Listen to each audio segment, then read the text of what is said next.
Bismillahirrahmanirrahim. So today we will be discussing about the one of the important concept of gestational assessment of a newborn from PHN second chapter.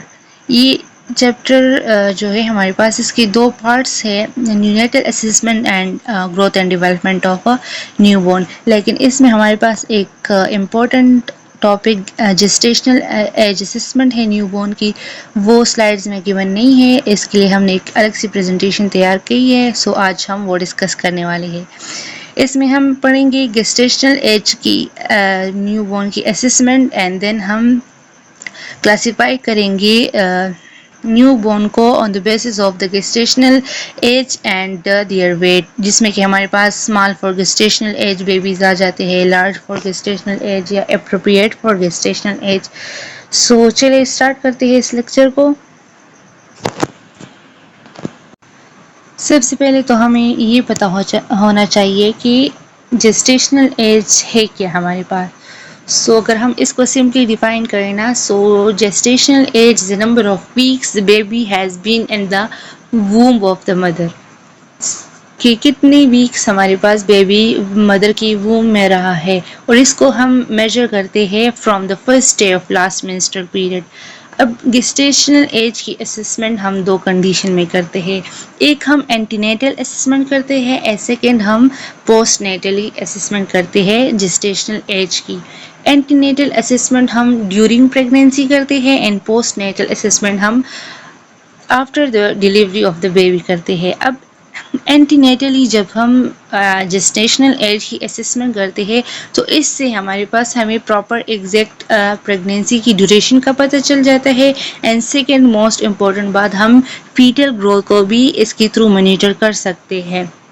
अब इसके method क्या है simply हम last menstrual period से भी calculate कर सकते हैं अल्ट्रासाउंड के ज़रिए भी जेस्टेशनल एज कैलकुलेट कर सकते हैं एंड फंडल साइड से भी कर सकते हैं पोस्टनेटली जब हम बेबीज़ की जेस्टेशनल एज की असेसमेंट करते हैं तो इससे हमें पता चल जाता है कि आया ये बेबी हमारे पास फुल टर्म डिलीवर्ड हुआ है प्री टर्म डिलीवर्ड हुआ है या पोस्ट टर्म डिलीवर्ड हुआ है अब जबकि हमें पता चल जाता है कि आया ये बेबी हमारे पास फुल टर्म डिलीवर हुआ है या प्री टर्म डिलीवर हुआ है तो उसी के अकॉर्डिंग हम प्रॉपर केयर प्रोवाइड कर सकते हैं बेबीज़ को और ये पोस्ट नेटली जब हम असेसमेंट करते हैं तो ये एक स्पेसिफिक स्केल के थ्रू करते हैं जिसे कि बिलार्ड स्केल भी कहते हैं जो कि हम आगे पढ़ने वाले हैं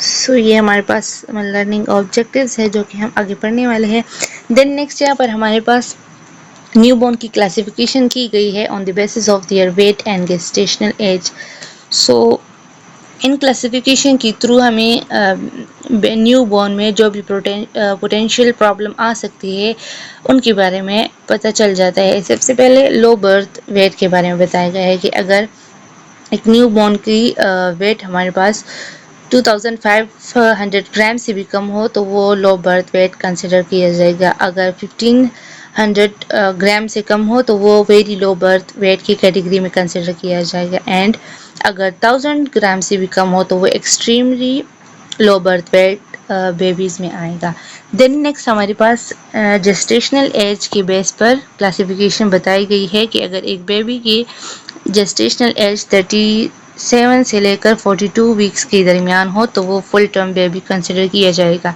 अगर एक बेबी की जेस्टेशनल एज 37 से कम हो तो वो प्री मैच्योर बेबी कंसिडर किया जाएगा एंड अगर एक बेबी की जेस्टेशनल एज 42 वीक से अबोव चला जाए तो उसे पोस्ट टर्म कंसिडर किया जाएगा देन यहाँ पर हमारे पास न्यू बॉर्न की रिलेटेड कुछ टर्म्स के बारे में बताया गया है जो कि हमें डिफरेंट ड्यूरेशन के बारे में बताते हैं सबसे पहले पेरीनेटल है सो ये हमारे पास 28 वीक ऑफ गेस्टेशन से लेकर till the first 7 days of life तक जो ड्यूरेशन होती है वो पेरीनेटल ड्यूरेशन होती है देन नेक्स्ट हमारे पास इंट्रानेटल ड्यूरेशन के बारे में बताया गया है सो ड्यूरिंग द लेबर जो ड्यूरेशन होती है उसे इंट्रानेटल ड्यूरेशन कहते हैं and then neonatal so birth से लेकर फर्स्ट 28 डेज तक जो भी ड्यूरेशन हो उसे न्यूनेटल एज कंसिडर करते हैं। एंड देन हमारे पास प्री नेटल बिफोर बर्थ जो ड्यूरेशन होती है उसे प्री नेटल ड्यूरेशन कहते हैं। Gestational age assessment. यहाँ पर बताया गया है कि सबसे एक्यूरेट असेसमेंट के हमारे पास दो कंपोनेंट होते हैं, size and maturity. Then next हमारे पास असेसमेंट के मेथड्स के बारे में बताया गया है कि जेस्टेशनल एज की असेसमेंट हम डिफरेंट मेथड्स के थ्रू करते हैं, antenatally and postnatally. Antenatal assessment हम, जैसे कि मैंने पहले ही बताया, मदर की मेंस्ट्रुअल हिस्ट्री से भी कर सकते हैं, प्रीनेटल अल्ट्रासाउंड्स के थ्रू भी कर सकते हैं, एंड ऑब्स्टेट्रिक पैरामीटर या फैक्टर्स के थ्रू भी कर सकते हैं। देन पोस्टनेटली हम मैच्योरेशनल एग्जामिनेशन करते हैं, मीन्स कि बेबी की न्यूरोमस्कुलर मैच्योरिटी चेक करते हैं या फिजिकल मैच्योरिटी चेक करते हैं। सो इसके लिए हम डिफरेंट स्केल्स यूज़ करते हैं। सबसे मोस्ट एक्सेप्टेबल एंड यूजेबल जो स्केल है वो हमारे पास बेलार्ड स्केल है। इसके अलावा लोबचेन-को स्केल भी यूज़ होता है, and Dubowitz assessment gestational age scale भी यूज़ होता है। देन नेक्स्ट यहाँ पर हमारे पास infant classification and growth assessment के बारे में बताया गया है कि जब आप प्रॉपरली न्यू बॉर्न की जेस्टेशनल एज फाइंड कर ले, देन नर्स क्या करती है, उस जेस्टेशनल एज को प्लॉट करती है एक ग्राफ में with reference to infants की length and weight and occipital head frontal circumference। Head की सरकमफेरेंस को वो मेजर करती है, एंड इन्फेंट्स के लिए हाइट या लेंथ को एंड वेट को भी वो मेजर करती है, एंड देन वो प्रॉपर ग्राफ पर प्लॉट करती है। एक्स एक्सिस पर हमारे पास जेस्टेशनल एज होती है, एंड वाई एक्सिस पर बेबी का वेट एंड ये अदर फैक्टर्स जो भी यहाँ पर बताए गए हैं वो पुट करते हैं। इससे हमें इंट्रायूट्राइन ग्रोथ के बारे में पता चलता है कि बेबी की यूट्राइनल ग्रोथ हमारे पास कितनी हुई है। Growth curves show measure of intrauterine growth and percentiles for each week of gestation. अब वो जो हमारे पास ग्रोथ कर्व है वो इंट्रायूट्राइन ग्रोथ को तो शो करता है, लेकिन परसेंटाइल में शो करता है। लास्ट में ये ग्राफ हमारे पास गिवन है, उसको हम वहाँ पर अच्छे तरीके से समझ लेंगे, लेकिन यहाँ पर जस्ट बताया गया है कि किस तरह हम प्लॉट करते हैं। सबसे पहले जेस्टेशनल एज को फाइंड करते हैं, एंड देन बेबीज़ की लेंथ को, वेट के एंड सरकमफेरेंस, हेड सरकमफेरेंस को मेजर करते हैं, एंड देन ग्राफ में पुट करते हैं, एंड उसी के अकॉर्डिंग हम चेक करते हैं कि बेबी किस परसेंटाइल में लाई कर रहा है। अब ये मतलब इस तरह मेजरमेंट की गई है कि अगर आप 100 बेबीज़ को ले लेना तो इसमें 90%, 10% और इस तरह की मेजरमेंट बताई गई है। अब 10 से लेकर 90% वाले जितनी भी रेंज वाले चाइल्ड होंगे वो हमारे पास अप्रोप्रिएट कंसिडर की जाते हैं, और 10 से बिलो परसेंटाइल में जितने भी बेबीज़ आते हैं तो उसे लो फॉर गेस्टेशन एज काउंट करते हैं, एंड 90 से जब अबव आ जाए तो उसे large for gestation age consider करते हैं। यहाँ पर बताया गया है कि लार्ज फॉर जेस्टेशनल एज वाली बेबीज अबव 10 परसेंटाइल वाले एरिया में लाई करेंगे। अप्रोप्रिएट फॉर जेस्टेशनल एज हमारे पास बिटवीन 10 to 90 परसेंटाइल वाले कैटेगरी में लाई करेंगे। स्मॉल फॉर जेस्टेशनल एज वाले बिलो द 10 परसेंटाइल वाली एरिया में लाई करेंगे। अब इसको हम थोड़ा बहुत समझते हैं कि फॉर एग्जांपल ये हमारे पास एक चार्ट है जिसमें कि 0 से लेकर 100 बेबीज़ को लिया गया है ओवरऑल। यहाँ पर हमारे पास 10 परसेंटाइल है, यहाँ पर हमारे पास 90 परसेंटाइल है, मीन्स कि हमारे पास 100 बेबीज़ है। अब एक न्यू बॉर्न की हम जब जेस्टेशनल एज असेसमेंट करते हैं तो उसको उसकी जो जेस्टेशनल एज है और जो हेड और वेट है, हेड सरकमफेरेंस है, लेंथ है और वेट है, उसके कैलकुलेट करके इस ग्राफ पर जब हम पुट करते हैं देन हम देखते हैं कि बेबी किस कैटेगरी में लाई कर रहा है, 10 परसेंटाइल में लाई कर रहा है, 90 परसेंटाइल में लाई कर रहा है, या इसके दरमियान कहीं पर लाई कर रहा है। अब 10 से लेकर 90 वाले जो रेंज वाले बेबीज़ होते हैं वो हमारे पास अप्रोप्रिएट फॉर गेस्टेशनल एज वाले बेबी होते हैं। अगर 90 से अबव चले जाए ना तो वो लार्ज वाली कैटेगरी में कंसिडर करते हैं, और अगर 10 से बिलो आ जाए तो वो small for gestational as baby होते हैं। सो यहाँ पर ही हमने डिस्कस कर लिया। देन नीचे ग्राफ में प्रॉपर शो किया गया है और वहाँ पर भी थोड़ा बहुत डिस्कस कर लेंगे। देन यहाँ पर हमारे पास बेलार्ड डोबोविट्स स्केल के बारे में बताए गए हैं, जो कि मैंने बताया कि सबसे most acceptable and usable scale है न्यू बॉर्न की जेस्टेशनल एज असेसमेंट के लिए। सो ये हमारे पास एक टूल है जिसके ज़रिए हम जेस्टेशनल एज असेसमेंट करते हैं। एंड सबसे ज़्यादा एक्यूरेसी तब आती है जब आप with in 12 hour after the birth of the baby ये असेसमेंट करते हैं, और ये हमारे पास 28 वीक से 3 वीक वाली जो बेबीज़ होती है उसमें ज़्यादातर एक्यूरेट रिजल्ट देते हैं, क्योंकि 28 वीक से अगर बिलो हो जाए ना तो उन बेबीज़ में हमारे पास न्यूरोलॉजिकल एंड मस्कुलर मैच्योरिटी इतनी नहीं होती, तो फिर आपको प्रॉपर मेजरमेंट आपकी नहीं आएगी। देन हमारे पास यहाँ बताया गया है कि फिज़िकल जो हम असेसमेंट करते हैं वो मोर एक्यूरेट होती है देन न्यूरोलॉजिकल, क्योंकि आफ्टर द बर्थ हमारे पास फिज़िकल जो फैक्टर्स होते हैं बेबीज़ की वो इतनी ज़्यादा चेंज नहीं होती जितने कि न्यूरोलॉजिकल फैक्टर्स चेंज होते हैं। अब वो भी हमारे पास डिफरेंट कंडीशन की वजह से हो सकते हैं, या किसी मेडिकेशन के थ्रू या एनवायरमेंटल फैक्टर के थ्रू भी हो सकते हैं। दिन यहाँ पर बताया गया है कि जेस्टेशनल एज के असेसमेंट कुछ कंडीशन में अफेक्ट हो सकती है। प्रेगनेंसी इंड्यूस हाइपरटेंशन वाली कंडीशन में, डायबिटिक मेलाइटिस, या कोई अगर मदर मेडिसिन ले रही है, तो इन सारी केसेस में हमारे पास इंट्रायूट्राइन रिटार्डेशन हो जाती है या रिस्ट्रिक्शन हो जाती है, जिसकी वजह से आपको बेबी तो बिल्कुल स्मॉल फॉर गेस्टेशनल एज लगेगा लेकिन इनकी गेस्टेशनल एज प्रॉपर होगी। सो ये वाली कंडीशन गेस्टेशनल एज की असेसमेंट को अफेक्ट कर सकती है।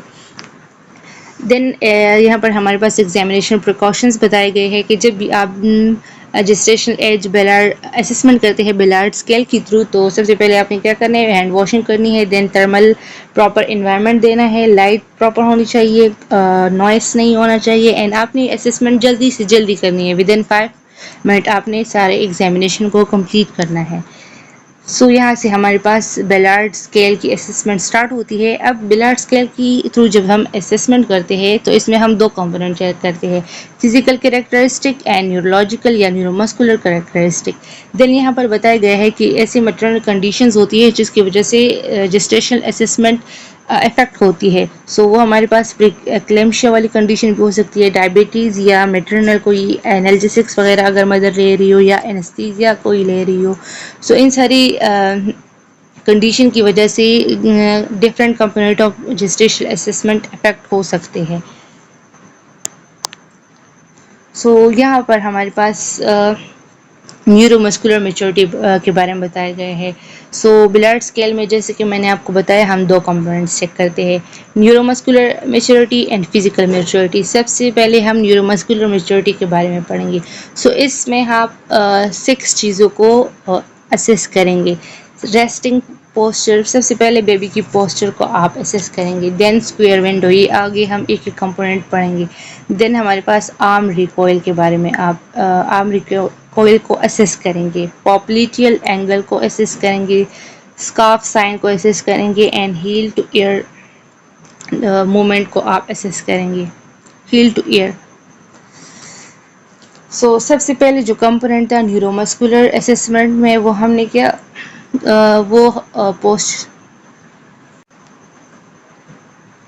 सबसे जो पहला कंपोनेंट है हमारे पास न्यूरोमस्कुलर असेसमेंट का, वो हमारे पास है पोस्चर ऑफ द बेबी।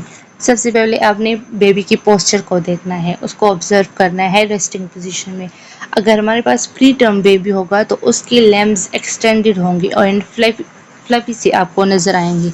लेकिन अगर आपको फुल टर्म बेबी नज़र आएगा तो उसकी लेग्स और आर्म फुल फ्लैक्स्ड होंगे। सो इसकी इस तरह पोस्चर के थ्रू आपको पता चलेगा कि ये बेबी हमारे पास प्री टर्म है, टर्म है, गेस्टेशनल एज इनकी क्या है। देन यहाँ पर बताया गया है कि फर्स्ट स्टेप एंड अपेयरेंस आपको क्लिनिकल एग्जामिनेशन के दौरान क्या होगी। Start by congratulating the mother on the arrival of her baby. सबसे पहले मतलब आपने कॉन्ग्रेचुलेट करना है मदर को। देन मदर से पूछना है कि आपको कोई किस्म की कंसर्न तो नज़र नहीं आए बेबी में, क्योंकि मदर ही वो फर्स्ट पर्सन होती है जो कि कोई भी एबनॉर्मलिटी अगर हो बेबी में तो उसे नज़र आ सकती है।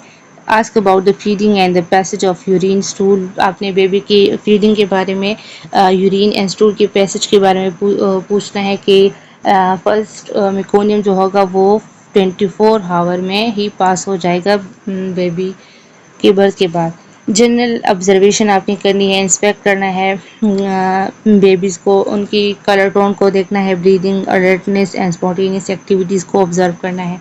Will infant have flexed posture? Partially flexed posture is found in hypotonic and prematurity.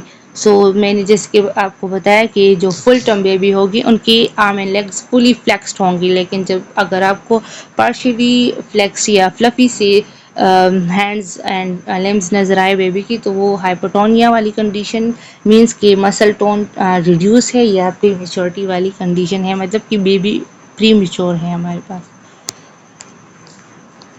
So well term infant जो होंगी वो टिपिकली क्या होंगी, वेल फ्लेक्स्ड पोस्चर में होंगी। अब यहाँ पर हमारे पास प्री टर्म की पोजीशन के बारे में बताया गया है कि प्री टर्म जो इन्फेंट होते हैं वो मोस्टली फ्रॉग लाइक पोस्चर को शो करते हैं। फ्रॉग लाइक पोस्चर इस तरह होता है कि बेबी की हिप जो होती है वो एबडक्ट होते हैं, मींस कि स्प्रेड आउट हुई होती है from the centre of the body. यहाँ पर देखें ना, बेबी के जो फीट है वो इस तरह एक्सटेंड आउट हुई है, एबडक्शन उनकी हुई है। तो इस तरह की पोजीशन या पोस्चर अगर आपको बेबीज़ में नज़र आए तो वो प्री टर्म बेबी कंसिडर की जाएंगी। देन नेक्स्ट हमारे पास यहाँ पर एक कंपोनेंट हमने स्किप कर लिया, वो है हमारे पास square window. So square window हमारे पास इसमें angle between baby's palm and forearm हम चेक करते हैं कि जब भी मतलब बेबी को सुपाइन पोजीशन में आप लेटाएंगे और उनके जो पाम होते हैं उसको इस तरह फ्लेक्स करेंगे towards the forearm and then उस कंडीशन में आपने क्या करना है, एंगल को असेस करना है between the palm and the four arm. अगर 90 से लार्जर एंगल होगा उसके दरमियान तो ये हमारे पास प्री टर्म बेबी में हो सकता है। अगर एंगल हमारे पास स्मॉल हो 30 तक हो तो वो हमारे पास फुल टर्म बेबी होगा। इस तरह फॉर एग्जांपल ये हमारे पास बेबी का फोर आर्म है और इसका पाम है, तो इसको आपने इस तरह फ्लेक्स करना है एंड देन फिर यहाँ पर एंगल को ऑब्जर्व करना है। सो स्क्वायर विंडो ये है जिसमें कि हम क्या करते हैं, angle between the babies palm and forearm हम चेक करते हैं। नेक्स्ट हमारे पास नेक्स्ट कंपोनेंट हमारे पास आर्म रिकॉइल का है। सो इसमें आप क्या करते हैं, बेबी की आर्म्स को एक्सटेंड करते हैं देन रिलीज करते हैं, देन आप ऑब्जर्व करते हैं कि आया बेबी की आर्म स्लोली वीकली रिटर्न हो रहे हैं या क्विकली और स्ट्रॉन्ग फ्लेक्शन वो शो कर रहा है। अगर स्ट्रॉन्ग फ्लेक्शन वो शो करे तो वो फुल टर्म बेबी होगा, लेकिन अगर वीकली वो फ्लेक्शन शो करे या वीकली रिटर्न करे अपनी आर्म्स को तो वो प्री टर्म बेबी कंसिडर किया जाएगा। देन नेक्स्ट हमारे पास पॉप्लिटियल एंगल को हम एसेस करते हैं। सो बेबी को आप सुपाइन पोजीशन पर डालेंगे एंड देन उनकी हिप एंड नी को फ्लेक्स करेंगे देन आप क्या करेंगे, जेंटली एक्सटेंड करेंगे लोअर लेग को और आप पॉप्लीटियल जो एंगल होगा उसको असेस करेंगे। अगर एंगल हमारे पास 180 डिग्री से ज़्यादा आ जाए या 180 डिग्री आ जाए तो वो प्री टर्म बेबी होंगी, क्योंकि वो रेजिस्टेंस शो नहीं करेंगी मूवमेंट को।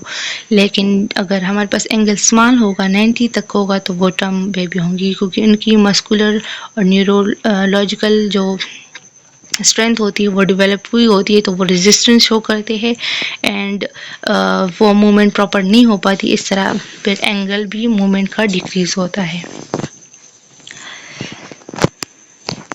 देन यहाँ पर देखिए इस चार्ट में भी वो ग्राफ बताए गए हैं। इसमें हमने एक और साइन भी मिस कर लिया, स्कार्फ साइन। पॉप्लीटियल तो हमने पढ़ लिया ना, देन हमारे पास स्कार्फ साइन है। सो इसका नेम से जाहिर है, इसमें हम बेबी की आर्म की मूवमेंट को ऑब्जर्व करते हैं। जिस तरह हम स्कार्फ पहनते हैं और इस तरह हैंड्स को क्रॉस करते हैं ओवर द चेस्ट, सो इसी तरह क्या करना होगा, अपनी बेबी की आर्म्स को अपोजिट शोल्डर तक ले जाना होगा अक्रॉस द चेस्ट। अब अगर ये हमारे पास बेबी के जो हैंड्स होते हैं वो क्रॉस हो जाए टिल द मिड लाइन, तो ये हमारे पास प्री टर्म बेबी होंगे। लेकिन अगर आप क्रॉस कर रहे हैं हैंड्स को बेबी के और वो रेजिस्टेंस शो करे, तो वो हमारे पास क्या होंगे, फुल टर्म बेबी होंगे। देन आपने क्या करना है, हील टू एयर असेसमेंट करनी है। फुट को आपने उठाना है एंड एयर तक ले जाना है। अगर हमारे पास वेरी इजीली ये मूवमेंट हो जाए तो वो प्री टर्म बेबी कंसिडर किया जाएगा, लेकिन अगर थोड़ा बहुत रेजिस्टेंस शो कर लेना तो वो फुल टर्म बेबी कंसिडर किया जाएगा। अब यहाँ पर मूवमेंट के अकॉर्डिंग स्केलिंग की गई है। सो अगर बिल्कुल फ्लफी से मोशन वो शो करेगा या पोस्चर भी नहीं होगा तो -1 देंगे, और इस तरह आगे मतलब अगर थोड़ा बहुत मोशन शो करे या एंगल इंक्रीज होता जाए तो 0 एंड देन इस तरह 1 2 3 एंड 4। सो इसी स्केल को देखकर आपने क्या करना है, स्कोरिंग करनी है। -10 से लेकर 50 तक इनकी स्कोरिंग होती है। -10 पर जो भी बेबी लाइक करेगा तो वो एक्सट्रीमली प्रीमेच्योर होगा। 30 to 40 स्केलिंग के दरमियान जो बेबी आएगा तो वो फुल टर्म बेबी कंसिडर किया जाएगा। लेकिन अगर 50 तक स्कोरिंग आ जाए तो वो पोस्ट टर्म बेबी होगा। देन नेक्स्ट हम फिजिकल कैरेक्टरिस्टिक कोशिश करेंगे, स्किन कंडीशन देखेंगे, लेन्यूगो हेयर्स देखेंगे, प्लांटर क्रीसेस देखेंगे, एरूला कोशिश करेंगे, एयर एंड जेनिटल एरिया कोशिश करेंगे। सबसे पहले हम फिजिकल मेच्योरिटी में स्किन को देखेंगे। स्किन हमारे पास थिक होगी, लिस ट्रांसपेरेंट होगी, ड्राई होंगी एंड पीलिंग ऑफ होंगी थोड़ी बहुत। सो अगर आपको थिन से ट्रांसपेरेंट विजिबल वेंस नज़र आ जाए स्किन में तो वो प्री टर्म बेबी होगा, लेकिन अगर थिक स्मूथ स्किन नज़र आए तो वो फुल टर्म बेबी होगा। न्यूगो हेयर्स के बारे में बताया गया है जो कि लास्ट चैप्टर में भी हमने पढ़ी है। सो ये हमारे पास नॉन पिगमेंटेड हेयर्स होती है जो कि ऑल ओवर द बॉडीज होते हैं 27 से 28 वीक्स तक, लेकिन उसके बाद ये ग्रेजुअली डिसअपेयर होते हैं। लेकिन अगर कोई प्री टर्म बेबी होगा तो इसमें आपको लेन्यूगो हेयर बहुत ज़्यादा नज़र आएंगे, लेकिन फुल टर्म बेबी में ये आपको नज़र नहीं आएंगी, थोड़ी बहुत। प्लांटर सरफेस को हम असेस करेंगे 16 फुट को। अगर हमारे पास फुल टर्म बेबी होगा तो उसमें प्रेजेंस होंगे प्रॉपर क्रीसेस, लेकिन अगर क्रीसेस एब्सेंट होंगे, बिल्कुल स्मूथ सा सोल होगा तो वो हमारे पास प्री टर्म बेबी होगा। देन हम ब्रेस्ट को असेस करेंगे। सो ब्रेस्ट को असेस करेंगे तो हम देखेंगे कि ब्रेस्ट टिश्यूज़ वगैरह प्रॉपर डेवलप हुई है, पल्पेबल है या नहीं। अगर फ्लैट एरूला हो और ब्रेस्ट टिश्यू डेवलप ना हो तो प्री टर्म बेबी होंगे, और अगर हमारे पास राइज्ड एरूला हो या पल्पेबल ब्रेस्ट बर्ड्स हो तो वो फुल टर्म बेबी होगा। ईयर की कार्टिलेज को भी आप देखेंगे कि सॉफ्ट ईयर फोल्डिंग तो नहीं है, क्योंकि सॉफ्ट बिल्कुल फ्लफी से प्री टर्म बेबीज़ की ईयर्स होते हैं, फुल टर्म बेबीज़ की फिम कार्टिलेजेस वाले ईयर्स होते हैं। देन आप आईलिड की मूवमेंट को भी असेस करेंगे। एक्सटर्नल जेनेटेलिया को भी असेस करेंगे। सो अगर आप मेल की जेनेटेलिया को देखें ना तो अगर स्क्रूटम स्मूथ होगा और अनडिसेंडिंग होगा तो प्री मेच्योर बेबी वो होगा, लेकिन अगर स्क्रूटम में रगेशन मीन्स कि लाइंस से नज़र आ जाए या डिसेंडिंग हो वो, तो वो फुल टर्म बेबी होगा। और अगर हम फीमेल्स की बात करें ना, तो अगर लीबिया मेजोरा आपको कम्प्लीटली लीबिया मेनोरा अगर आपको कम्प्लीटली विजिबल हो तो वो प्री टर्म बेबी होंगे, लेकिन फुल टर्म बेबीज़ में लीबिया मेजोरा ने कवर किया होता है मेनोरा को। तो अगर लीबिया मेजोरा प्रोमिनेंट नज़र आई और मेनोरा उसके अंदर कवर्ड हो तो फिर वो फुल टर्म बेबी कंसिडर किए जाएंगे। यहाँ पर यहाँ तक हमने बिलार्ड स्केल के बारे में पढ़ा। इस तरह हमने इन चीज़ों को देखना होता है और फिर स्केलिंग करनी होती है, उसी के अकॉर्डिंग हम कहते हैं कि ये बेबी हमारे पास प्री मेच्योर है, फुल टर्म है या पोस्ट टर्म है या extremely mature premature baby है। देन हम इंट्रा यूट्राइन ग्रोथ रेट के बारे में या चार्ट के बारे में पढ़ेंगे। After gestational age is determined, it is compare to the birth weight to determine if the intrauterine growth is appropriate. जब गेस्टेशनल एज हम डिटरमाइन कर लेते हैं तो उसके बाद हम क्या करते हैं, बेबी की वेट को उसके साथ कंपेयर करते हैं एक ग्राफ में। देन हम उसके थ्रू असेस करते हैं कि आया ये बेबी हमारे पास जो है इनकी इंट्रा यूट्राइन ग्रोथ प्रॉपर हुई है या नहीं, जो कि हमने ऊपर थोड़ा बहुत पढ़ भी लिया।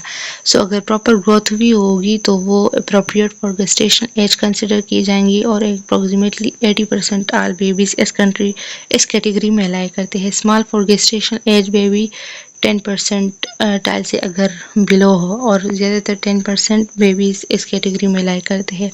अगर 90% टाइल से अबव हो तो वो large for gestation age babies consider करेंगे एंड इसमें 10% ऑफ आल बर्ड्स आते हैं।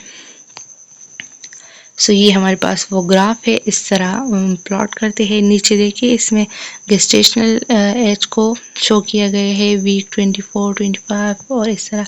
देन यहाँ पर बेबीज़ के जो अदर फैक्टर्स होते हैं, वेट एंड हेड सर्कमफेरेंस, उसको प्लॉट किया है, उसके अकॉर्डिंग परसेंटाइल को शो किया गया है 10%, 25, 50 एंड 90। देखिए रेंज भी बताई गई है कि अगर इस रेंज में लाई करे तो वो हमारे पास अप्रोप्रिएट फॉर गेस्टेशन एज होगा, अगर इससे अबव होगा लार्ज होगा एंड अगर इससे बिलो होगा तो small for gestation age baby consider की जाएंगी। यहाँ पर वो दोबारा रिपीट किया गया है। अब ये जो स्मॉल फॉर गेस्टेशनल एज वाले बेबीज़ होते हैं, इसका मतलब ये है कि फीटस की जो ग्रोथ होती है वो according two year gestational age बहुत ज़्यादा कम हो रही है और ये बेबीज़ हमारे पास 10 परसेंटाइल से बिलो वाली कैटेगरीज में आएंगे। अब स्मॉल फॉर गेस्टेशनल एज में हमारे पास symmetrical small for gestational age babies आते हैं and asymmetrical small for gestational age babies आते हैं। सिमेट्रिकल का मतलब क्या है और एसिमेट्रिकल का? सिमेट्रिकल का मतलब ये है कि बॉडी की ग्रोथ ओवरऑल रिस्ट्रिक्ट होगी, मींस की ग्रोथ वेट भी इंक्रीज नहीं होगा बेबी का, हेड सर्कमफेरेंस भी इंक्रीज नहीं होगा, लेंथ भी इस तरह इंक्रीज नहीं होगी। और इस जो ग्रोथ रिस्ट्रिक्शन होती है हमारे पास, ये फर्स्ट ट्राइमेस्टर से यूजुअली स्टार्ट हो जाती है and till gestational age continue होती है और इस तरह बेबी ओवरऑल ग्रोथ में बहुत ज़्यादा डिक्रीज़ हो जाता है। एंड देन हमारे पास एसिमेट्रिक की अगर हम बात करें तो इसमें तो हेड सर्कमफेरेंस हो गया या लेंथ हो गई, वो दोनों नॉर्मल होते हैं, लेकिन वेट क्या हो जाती है, वो डिक्रीज़ हो जाती है बेबी की ग्रोथ रिस्ट्रिक्शन की वजह से। और ये हमारे पास लेट प्रेगनेंसी में ज़्यादातर होता है, मतलब ये स्टार्ट फर्स्ट ट्राइमेस्टर में स्टार्ट हो जाता है एंड ये हमारे पास लेट थर्ड ट्राइमेस्टर में स्टार्ट होता है। If you have any questions so you can ask. Allah Hafiz.